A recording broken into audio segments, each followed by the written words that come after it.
Hello everyone, welcome back to our channel Fluent Spoken English. This is Satya Ankam Reddy. Okay, previous క్లాస్లో నేను చెప్పుంటాను. మనం ఇప్పటివరకు ఏంటంటే ఒక సిరీస్లో స్టేట్మెంట్స్ అన్నీ నేర్చుకున్నాం. వాటన్నిటిని మళ్ళీ మనం మిక్స్ బ్యాక్ చేసాం. అలాగే only past, only present, only future structures కూడా ఒకసారి మళ్ళీ రివైజ్ చేసుకున్నాం. లాంగ్ గ్యాప్ వచ్చిందని చెప్పి. ఓకేనా? అయితే మీకు చెప్పాను నెక్స్ట్ సిరీస్లో క్వశ్చనింగ్ స్టార్ట్ చేద్దామని చెప్పి. Yes, I'm ready. ఈ రోజు నుంచి మనం క్వశ్చనింగ్ సిరీస్ స్టార్ట్ చేసుకుందాం. స్టేట్మెంట్ సిరీస్ ఒకటి అయింది కదా, క్వశ్చనింగ్ సిరీస్ స్టార్ట్ చేద్దాం. అయితే బిఫోర్ గోయింగ్ టు దట్ నేను చెప్పాలనుకున్నది ఏంటి అంటే, కొత్తగా ఎవరైతే మన ఛానల్ని ఫాలో అవుతున్నారో వాళ్ళు చేయాల్సిన పని ఏంటంటే, ఒకసారి స్టేట్మెంట్ సిరీస్ మొత్తాన్ని చూసుకొని వచ్చేసేయండి. ఓకేనా? స్టేట్మెంట్స్ అన్నీ ఒకసారి రివైజ్ చేసుకుంటే అప్పుడు క్వశ్చనింగ్ ఇంకా ఈజీగా అనిపిస్తుంది. ఇది మాత్రం మర్చిపోవద్దు. ఓకేనా? అట్లా ఆల్రెడీ ఫాలో అవుతున్న వాళ్ళతో ప్రాబ్లం లేదు, ఎందుకంటే ఫస్ట్ నుంచి అవన్నీ చూసుకొని వచ్చేసారు, కంప్లీట్ చేశారు కాబట్టి వాళ్ళు డైరెక్ట్గా ఇది ఫాలో అయిపోవచ్చు. బట్ కొత్తగా మన ఛానల్ని ఎవరైనా ఫాలో అవుతూ కొత్తగా మన వీడియోస్ ఎవరైనా చూస్తూ ఉంటే కనుక మీరు చేయాల్సిన పని ఏంటి, మొత్తం స్టేట్మెంట్స్ అన్ని వీడియోస్ ఫస్ట్ జాగ్రత్తగా చూసి నోట్ చేసుకొని ప్రాక్టీస్ చేయండి. తర్వాత దీన్ని ఫాలో అవ్వండి. Okay, and don't forget to like, share, subscribe our channel fluent spoken English. గంట కూడా కొట్టండి, అప్డేట్స్ రెగ్యులర్గా వస్తాయి. సరే, మరి ఇంకెందుకు లేటు, కంటెంట్లోకి వెళ్ళిపోదాం. ఓకే, అయితే మనకి సింపుల్ పాస్ట్ నుంచి may V one, may not V one వరకు మనం స్టేట్మెంట్స్ చేసాం కదా. ప్రతి స్టేట్మెంట్ని కూడా మళ్ళీ మనం క్వశ్చన్ చేయాల్సి వస్తుందండి. ఓకేనా? ఎందుకంటే లాంగ్వేజ్ అంటేనే క్వశ్చన్ అండ్ ఆన్సర్, ఈ రెండు కలిపితేనే లాంగ్వేజ్ అవుతుంది. ఇప్పటివరకు మనం ఆన్సర్స్ అంటే స్టేట్మెంట్స్ నేర్చుకున్నాం. ఇప్పుడు వాటన్నిటికీ మళ్ళీ క్వశ్చనింగ్ స్టార్ట్ చేద్దాం.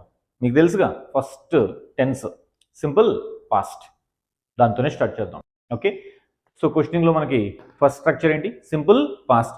అయితే ఒకసారి స్టేట్మెంట్ కూడా రివైజ్ చేసుకుందాం. మరి క్వశ్చనింగ్ డైరెక్ట్గా వెళ్ళిపోకుండా సింపుల్ పాస్ట్ స్ట్రక్చర్ గుర్తుంది కదా, V2 didn't V1, V2 didn't V1. ఓకేనా? అంటే దానికి ముందు సబ్జెక్టు, ఇది వర్బ్, తర్వాత ఆబ్జెక్ట్ పెట్టుకుంటాం పాజిటివ్. అదే నెగిటివ్ ఏంటి, subject plus didn't V1 plus object. Okay, simple past structure ఏంటండి, positive V2, negative didn't V1. అంటే సబ్జెక్ట్ ఒక పని చేశాడు, చేయలేదు. దీన్నే క్వశ్చన్ చేస్తే, ఇప్పుడు చేశాడు అంటున్నాం కదా, క్వశ్చన్ చేయండి. ఫర్ ఎగ్జాంపుల్ ఇక్కడ లాస్ట్లో ఆ చేశాడా, చేయలేదు అన్నాం కదా, చేయలేదా, ఇలా వస్తుంది అనమాట. ఓకేనా? చేశాడా, చేయలేదా. ఓకేనా? వర్బ్స్ మార్చుకోవడమే, తిన్నాడా, తినలేదా, ఇలా వస్తుంది క్వశ్చనింగ్. ఓకే, క్వశ్చనింగ్ స్ట్రక్చర్ ఏంటో చూద్దాం. అయితే ఇక్కడ విషయం ఏంటంటే, మనకి స్టేట్మెంట్ స్ట్రక్చర్ చెప్పాను స్టార్టింగ్లో, subject plus verb plus object, subject plus verb plus object అండి. స్టేట్మెంట్స్ అనేవి సబ్జెక్ట్తో స్టార్ట్ చేస్తాం. బట్ క్వశ్చనింగ్ అనేది ఏంటి అంటే సబ్జెక్ట్తో స్టార్ట్ అవుతుందండి, హెల్పింగ్ వర్బ్తో స్టార్ట్ అవుతుంది అనమాట. ఓకేనా? స్టేట్మెంట్స్ దేంతో స్టార్ట్ అవుతాయి, హెల్పింగ్ వర్బ్తో స్టార్ట్ అవుతాయి. ఏంటి సార్ హెల్పింగ్ వర్బ్స్ అంటే, ఇప్పుడు ఇక్కడ V1, V1S, V2, V3, V4 ఉన్నాయి కదా, వీటిని మెయిన్ వర్బ్స్ అంటామండి. వీటిని ఏమంటాం, మెయిన్ వర్బ్స్ అంటాం. ఓకే, వీటికి సపోర్ట్ చేసే వర్బ్స్ని, సపోర్టింగ్ వర్బ్స్ ఏవైతే ఉంటాయో వాటిని హెల్పింగ్ వర్బ్స్ అని కానీ ఆక్సిలరీ వర్బ్స్ అని కానీ అంటాం. అంటే for example present continuous, past continuous, future continuous structures గుర్తున్నాయి కదా. Past continuous was V4, wasn't V4, were V4, weren't V4.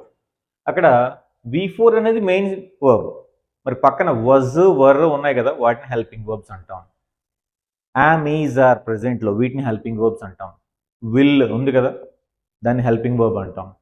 Can, could, should, must, ఇవన్నీ కూడా ఏంటంటే హెల్పింగ్ వర్బ్స్ అండి. Is that clear? అయితే హెల్పింగ్ వర్బ్స్ లేని దగ్గర ఏం చేస్తాం, మరి ఇక్కడ ఓన్లీ V2 ఒకటే ఉంది కదా సార్, ఇక్కడ మెయిన్ వర్బ్ మాత్రమే ఉంది కదా, దీనికి హెల్పింగ్ వర్బ్ లేదు కదా, మరి ఇప్పుడు ఎలా దేంతో స్టార్ట్ చేస్తారు మీరు? క్వశ్చనింగ్ హెల్పింగ్ వర్బ్తో కూడా స్టార్ట్ చేయమంటున్నారంటే of course you are right, questioning helping వర్బ్తో స్టార్ట్ చేస్తాం. మరి ఇలా ఓన్లీ మెయిన్ వర్బ్ మాత్రమే ఉంటే, హెల్పింగ్ వర్బ్ లేకపోతే ఏం చేయాలి అంటే కనుక పాస్ట్లో డిడ్ అనే హెల్పింగ్ వర్బ్ తీసుకోవాలండి. దీన్ని తీసుకోవాలి, డిడ్. అదే ప్రెజెంట్ అనుకోండి, డూ, డజ్, గుర్తుపెట్టుకోండి. ఇప్పుడు అమెజార్ అంటే మనకి సెంటెన్స్లో అమెజార్ కానీ, వజ్ వర్ కానీ, విల్ కానీ, కెన్ కానీ, కుడ్ కానీ, షుడ్ కానీ, మస్ట్ కానీ ఉంటే వాటిని హెల్పింగ్ వర్బ్స్ కాబట్టి వాటిని తీసుకొని క్వశ్చనింగ్ స్టార్ట్ చేయొచ్చు. ఇలా యామ్, ఈజ్, ఆర్ కానీ కెన్, కుడ్, షుడ్, షెల్, విల్లు ఇలా లేనప్పుడు ఏం చేయాలి అంటే పాస్ట్లో మీరు తీసుకోవాల్సిన హెల్పింగ్ వర్బ్ ఏంటి? డిడ్. గుర్తుపెట్టుకోండి, ఏంటి? డిడ్. అదే ప్రెజెంట్లో అయితే ఏమొస్తాయి? Do, does. అంటే థర్డ్ పర్సన్ సింగులర్ హీ, షీట్కి అయితే does, remaining 4 subjects I, we, you, దేకి డూ అనమాట. మరి ఇప్పుడు ఓన్లీ V2 ఉంది, హెల్పింగ్ వర్బ్ లేదు కాబట్టి మనం తీసుకోవాల్సిన హెల్పింగ్ వర్బ్ ఏంటి చూద్దాం. ఇదిగోండి, డిడ్ తీసుకున్నాం అందుకనే. ఓకే, డిడ్ సబ్జెక్ట్ V1, మిగిలినంత ఆబ్జెక్ట్లోకి వస్తుంది. ఓకేనా, డిడ్ సబ్జెక్ట్ V1. అది నెగిటివ్ అయితే మరి డిడ్ పాజిటివ్, నెగిటివ్ ఏమవుతుంది? Didn't subject V1. Okay, did subject V1, didn't subject V1 అంటే ఒక పని చేశాడా, చేయలేదా? స్టేట్మెంట్ ఏమన్నాం? చేశాడు. అదే క్వశ్చన్ ఏమొచ్చింది? చేశాడా. చేయలేదు, క్వశ్చన్ ఏం అడగాలి? చేయలేదా. For example, Raju came yesterday. Raju came yesterday, నిన్న రాజు వచ్చాడు. అవునా, దాన్ని క్వశ్చన్ చేయండి. డిడ్ రాజు, మరి V1 కదా, come. Did Raju come yesterday, నిన్న రాజు వచ్చాడా. అదే రాజు రాలేదా, నెగిటివ్ ఏమవుతుంది అప్పుడు? డింట్ రాజు కమ్ ఎస్టర్డే, నిన్న రాజు రాలేదా. ఓకేనా, నిన్న రాజు వచ్చాడా, నిన్న రాజు రాలేదా. ఓకే, నిన్న నువ్వు సెమినార్ అటెండ్ అయ్యావా, నిన్న నువ్వు సెమినార్ అటెండ్ అయ్యావా క్వశ్చన్ అడిగాను నేను. అయ్యావా పాజిటివ్ కదా. Did you V1 attend, did you attend the seminar yesterday, did you attend the seminar yesterday.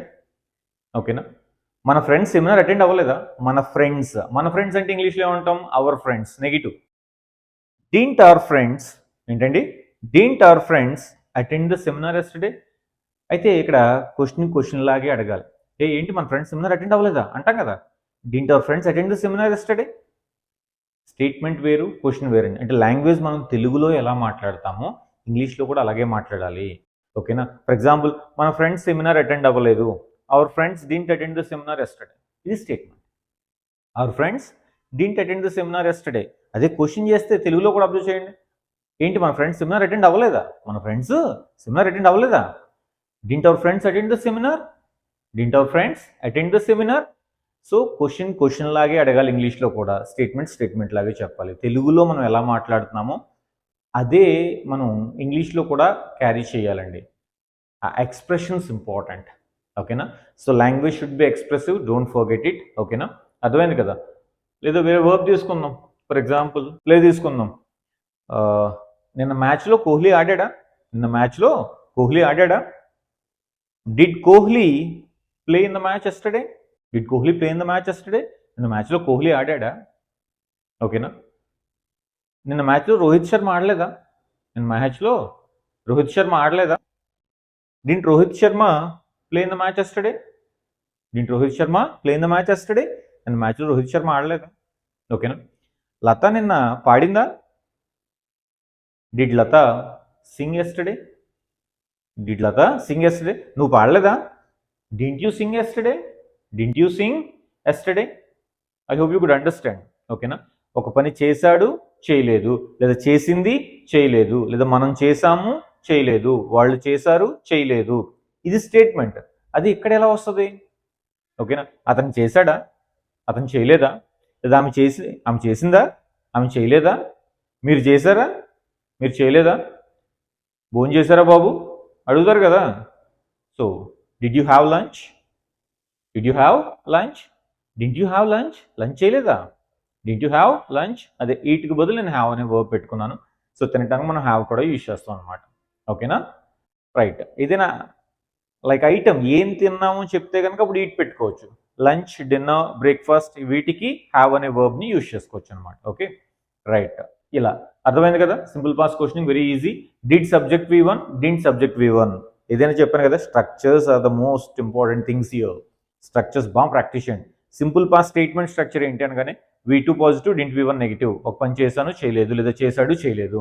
అదే సింపుల్ పాస్ట్ క్వశ్చనింగ్ స్ట్రక్చర్ ఏంటనగానే did subject V1, didn't subject V1. చేశాడా, చేయలేదా, లేదా చేశారా, చేయలేదా, నువ్వు చేసావా, చేయలేదా. సబ్జెక్ట్ మారుతుంది. చేశాడా, చేయలేదా, సబ్జెక్ట్ ఒక పని చేశాడా, చేయలేదా. అర్థమైంది కదా. సో వీటి మీద ఎగ్జాంపుల్స్ అర్థమైంది కదా ఎలా క్రియేట్ చేసుకోవాలి. వాళ్ళు వచ్చారా, డిడ్ దే కమ్ ఎస్టర్డే, ఓకేనా. రాజు రాలేదా, డిడ్ రాజు కమ్ ఎస్టర్డే. మీరు వెళ్ళారా, డిడ్ యూ గో. వాళ్ళు వెళ్ళలేదా మరి, డిడ్ దే గో, ఓకేనా. ఇలా అనమాట. సో మీకు నచ్చిన ఎగ్జాంపుల్స్ని క్రియేట్ చేసుకొని translate them in English by using the structure. Okay, ఇది సింపుల్ పాస్ట్ స్ట్రక్చర్ అనమాట. అర్థమైంది కదా. నెక్స్ట్ క్లాస్లో సింపుల్ ప్రజెంట్ క్వశ్చనింగ్ స్ట్రక్చర్తో మళ్ళీ కలుద్దాం. Until then keep practicing. Thank you.